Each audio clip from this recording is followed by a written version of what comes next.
Current Osseo Superintendent Corey McIntyre will officially be the new superintendent of Anoka-Hennepin schools. McIntyre revealed to CCX News that his contract has been approved, but he says leaving Osseo will not be easy. I'm very happy here in Osseo. That was probably the one opportunity that caught my attention just because of my time there and the wonderful experience I had growing as a leader in that district. McIntyre previously held a couple of leadership roles in the Anoka-Hennepin district, including assistant superintendent there. However, his work for Osseo schools is not done yet. Like other districts, there are significant challenges, including helping students move past a long pandemic. There's also inflationary pressures. We asked him about the possibility of more education funding when the legislature convenes in January. What we've seen the last few years is the cost of doing business, kind of like in any business, has gone up, and the state funding has remained relatively flat. So if we continue to get 2% a year, but we're, because of inflation, spending 3% or more, that's not sustainable. So we really do need to push on the legislature to help us fully fund and make sure we can provide all the instructional and supports that each and every student needs. McIntyre also hopes the legislature will increase funding to allow districts to increase incentives to attract more people to teaching and other school-related roles. He will begin work as Anoka-Hennepin superintendent in July. Pet adoptions skyrocketed during the pandemic, leading to demand for veterinary services. It's why a new pet clinic is proposed in Maple Grove. Veterinarian Partners is proposing a new facility called Maple Grove Pet Hospital. It will be built on existing parking spaces to the east of the former AMC movie theater, now Floor and Decor. The Maple Grove Planning Commission will review plans for a 5,400 square foot building. The owners have a sister location in Brooklyn Park. A New Hope nonprofit is seeing an increase in demand as grocery prices rise.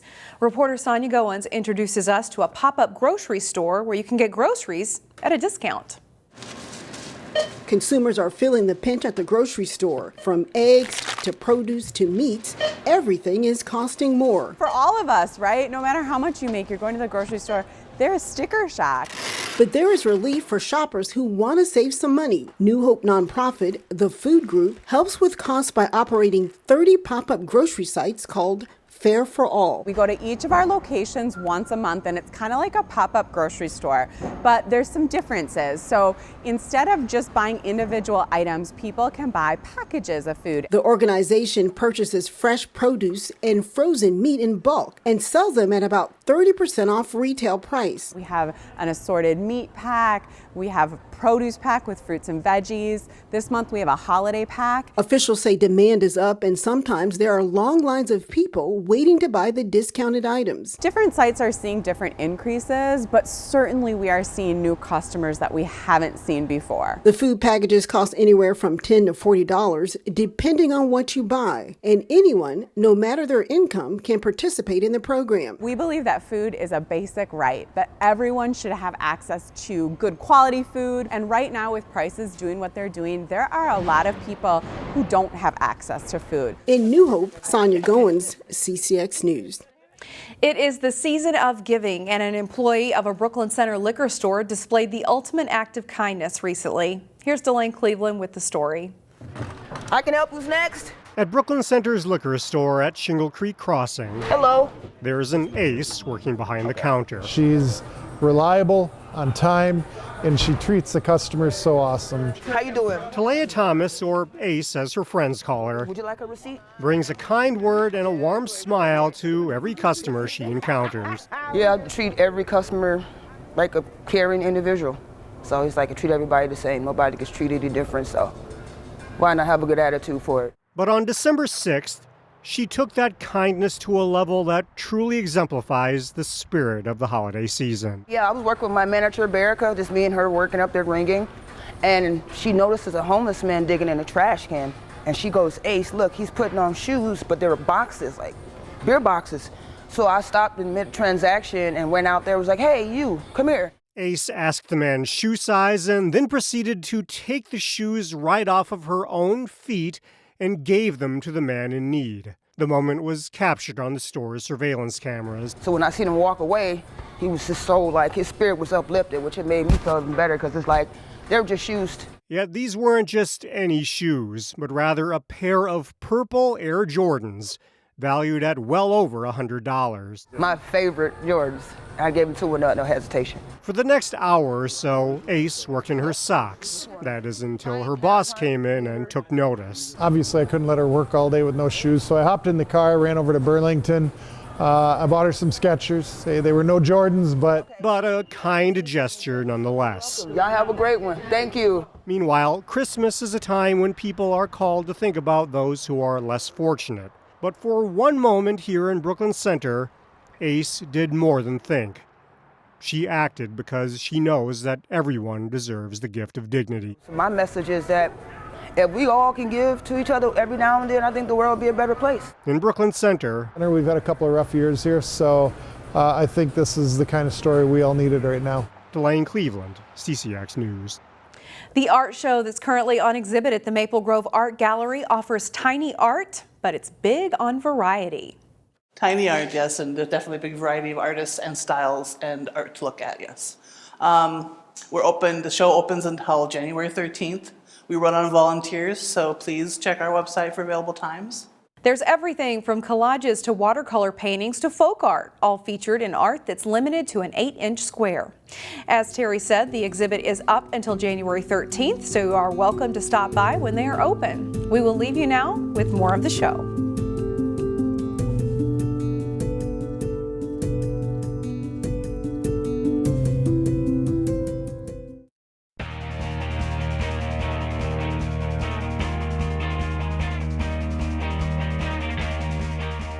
The Wayzata boys hockey team is off to a great start.